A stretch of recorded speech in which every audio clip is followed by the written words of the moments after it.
అన్నా జై భీమ్ జై భీమ్ జై భీమ్ అంటారు. అన్నివ్వండి, ఏం కాదు, జై భీమ్ అన్నివ్వండి, నో ప్రాబ్లం. మీరేమన్నా తెలుసా, జై భీమ్ కు పైన కూడా ఉన్నాడు నా రాజు, మై కింగ్ అని చెప్పండి. ఆ భీమును నిలబెట్టింది నీ రాజు. ఆ డాక్టర్ బాబాసాహెబ్ అంబేద్కర్ గారు కొలంబియా యూనివర్సిటీకి వెళ్ళినప్పుడు బైబిల్ స్టడీస్ అటెండ్ అయ్యేవారు. రూత్ పుస్తకానికి ఆయన వ్యాఖ్యానం రాశారు. He was a practising Christian. ఆయన ప్రాక్టీసింగ్ క్రిస్టియన్ అండి బాబు. ఆయన ఒకరోజు 3 లక్షల మందితో కలిసి నేను బాప్టిజం తీసుకుంటాను అని చెప్పి ముందుకొచ్చాడు.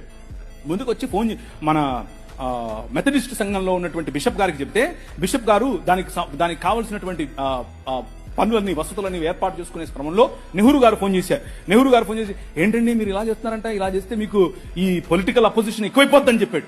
చెప్పైతే మనోళ్ళు మాకొద్దండి, మీరు పొలిటికల్ కన్వర్షన్ అంట మాకొద్దు అని చెప్పి నెహ్రూ గారి ఒత్తిడికి లొంగారు. ఒక పక్క ఇంకొక ఆయనేమో గోసి కట్టుకుని నిరాహార దీక్షకి వెళ్ళాడు. ఏమని, నువ్వు వెళ్తే ఏ మతానికైనా వెళ్ళు కానీ క్రైస్తవానికి వెళ్ళొద్దని. ఆయన నువ్వు అత్తే నాకేంటి, నేను యేసు ప్రభువుని అనుసరిస్తా అని చెప్పాడు. ఎవరు? డాక్టర్ బాబాసాహెబ్ భీమ్రావ్ అంబేద్కర్. ఇది నేను కొత్తగా చెప్పేది కాదు, ఇది హిస్టరీ. This is history. ఆ జై భీమ్ వాళ్ళకి తెలియదు. చెప్పండి, వెళ్ళి ధైర్యంగా చెప్పండి.